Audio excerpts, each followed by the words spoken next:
following message is transmitted at the request of the United States government. An invasion of this country has been launched by the People's Republic of China. It is reported. Good afternoon. A military pilot based here in Alberta is recovering from minor injuries today. The CF-18 captain, Darren Blakey, was flying north of CFB Cold Lake in northeastern Alberta late last night when his plane went down. Simon Oster, following this story for us, joins us live from the news center with the very latest. Simon? Joel, Captain Darren Blakey was able to eject seconds before the plane crashed.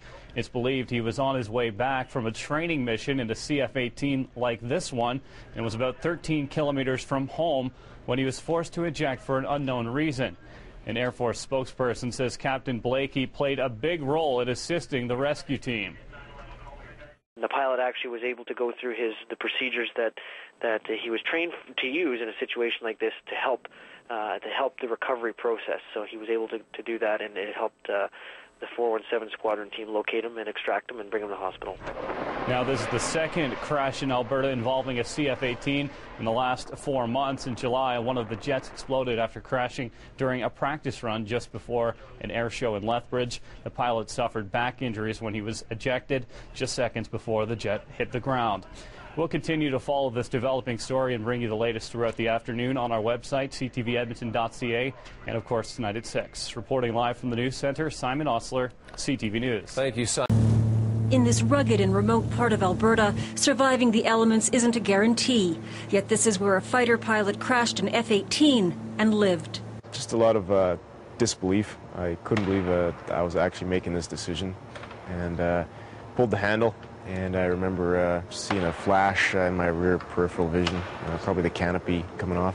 This is what's left of the aircraft Captain Darren Blakey ejected from. Blakey is a member of the Tactical Fighter Squadron at CFB Cold Lake. He was on a night training exercise approaching the base when he knew he had to get out. Just remember the opening shock of the parachute. Then it was all quiet and just looking around and still couldn't believe what was happening.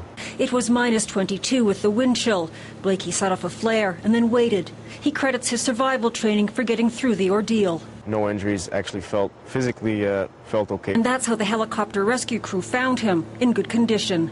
The pilot popped out of the tree line, hopped over the fence. Blakey was mildly hypothermic, but otherwise fine. What makes the story even more remarkable is this is the second time in 4 months a Canadian Forces pilot has crashed a CF-18 and walked away. In July, the pilot of the CF-18 Hornet pressed the ejection button seconds before the aircraft burst into flames. Captain Brian Buse was making a low-speed pass at a low altitude during a practice run for the Lethbridge Air Show when the jet suddenly lost power. I knew where the jet was going, and I didn't want to be there with it. Buse suffered compressed fractures in 3 vertebrae and feels extremely lucky. And that's how Darren Blakey feels. He's also grateful to those who built the ejection seat. Very thankful for that. An investigation has been launched to determine the cause of the crash. Janet Dirks, CTV News, Calgary.